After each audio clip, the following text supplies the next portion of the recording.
The following story has been brought to you by StoriesToInspire.org. So there was this guy, and he was very, very, very, very poor. And every day he would go collecting money, and he would buy just enough food for his family. One day, he raised no money. Nobody gave him any money.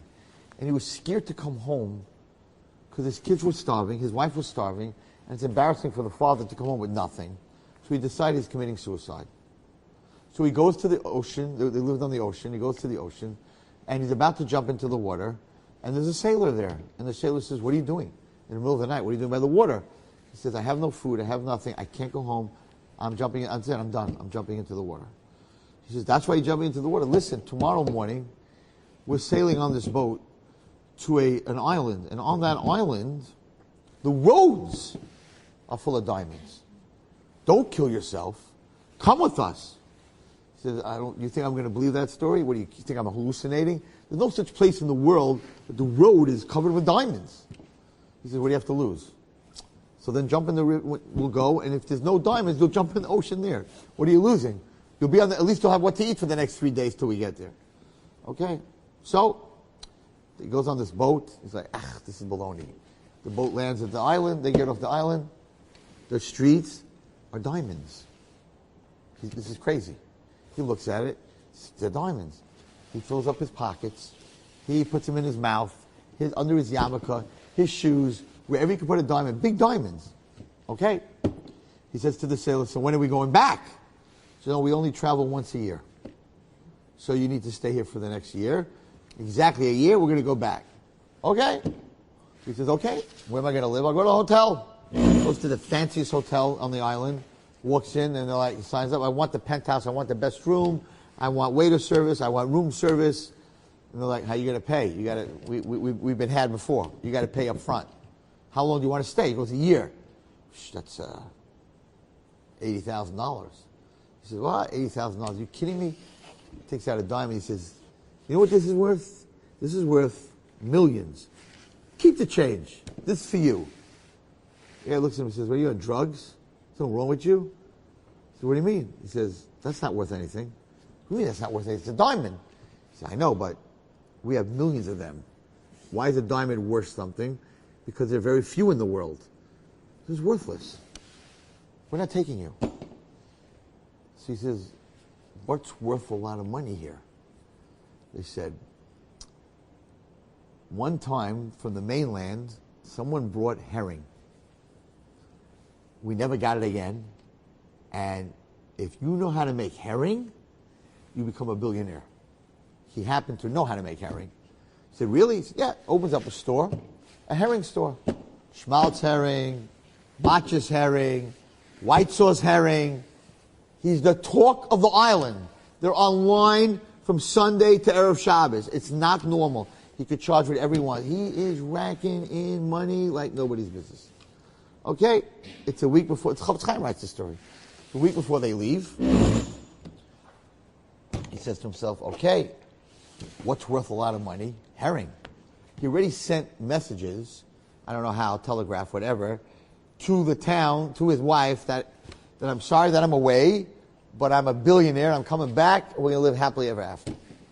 So, he's so used to being there that he's like, what's worth, not pebbles, he's going to bring home barrels and barrels of herring.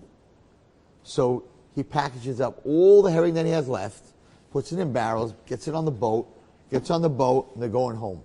They're all waiting now. Everyone's his friend because everyone heard he's a billionaire. So they're on this boat, and it's hot. And you can imagine the herring is like not in a good shape, whatever it is. And he comes to the shore, and they have a parade, right? Now he's a billionaire. And he comes down, and his wife's like hugging him and kissing him. He's a billionaire, right? Everybody loves him, right? And she's like, "So I heard that we have a lot of money. Where is it?" He goes, "No problem. Roll the barrels down." They roll the barrels down, and everyone's thinking, open the barrel, there's going to be diamonds, but there's no diamonds. They open the barrel, it's like stinking, rotten herring. And he realizes what he did. That he threw away billions of dollars and came with rotten herring. And he faints straight out. straight out. He lost everything. And they carry him into the house, and they're pouring water on him, trying to wake him up. And he finally wakes up, and she says, "What did you do?" And he tells her, "I got so used to where I was that herring was where I forgot." And she says, "You're not going to believe it." He says, "What?" She said, "I found in your jacket, when you took your jacket off and you fainted, you had a hole. And there were diamonds fell through the hole when you first got there. And we found 3 diamonds in your pocket. And we never have to work again. There's enough money to support us forever." That's the story. Chofetz Chaim says the story. What's the story? Exactly what the Torah Devorah is saying. Your neshama comes to this world, and your neshama is told, "Why do we come here? Don't go to Gehenna, whatever it is. When we come to this world, mitzvahs and snua, and every mitzvah is worth 1 billion, and right? So you come to this world, and you go to yeshiva, and you learn about sneas, and you learn about making brachas, and you learn about davening, you learn all about this stuff, and like, wow, Hashem is everywhere, and kids come home, they built little sukkahs, and my kids all came home, my little grandchildren, they came to me for Shavuos, and they built these little har sinais, these paper bowls, and plants growing out of them, and little cows outside, whatever, and look, Zaidi, har sinai, you're all excited about har sinai. We're not excited about har sinai, the kids are excited about har sinai, right? And then you get used to the world, and you start to throw away the diamonds, because you can't buy a dress, you can't walk into Bloomingdale and say, "I want a dress, how you paying?" I did kibbut of aim today. Have a nice life. What do you do? You're on drugs? Like, what's wrong with you? Right? I want to buy some food. I want to buy something nice. I want to buy a car. What did you do today? My skirts, I'm really at snua, and I didn't talk Lashon Hara, and they're like, bye. You can't buy anything with mitzvahs in this world. So you get used to it. And you start to throw away the diamonds, and you start to get busy with the herring. And then after 120 years, they hear that you're very rich, because you have 2 Rolls Royces, 5 houses, 1 in Rechavia in Israel, 1 in the Hamptons, right? And the Malachim heard, Miriam just passed away. She's coming up to the next world. Oh my gosh, she has more shoes, Louboutins and red bottoms and Jimmy Choos and all the other ones, and a million shoes and dresses and 15 shekels, human hair, 10,000 each. It's not normal. They're all excited. Miriam's coming. And the neshama comes up, and they're like, "What you got in those barrels?" And you're like, "Louboutins. I got a beautiful car and a nice dress and great food." And they're like, in the next world, that stinks. Money stinks. Covet stinks. All that stuff, all physical stuff stinks. And the malachim are like, you're lucky if the neshama by accident has a couple of diamonds that fell through while they were in this world.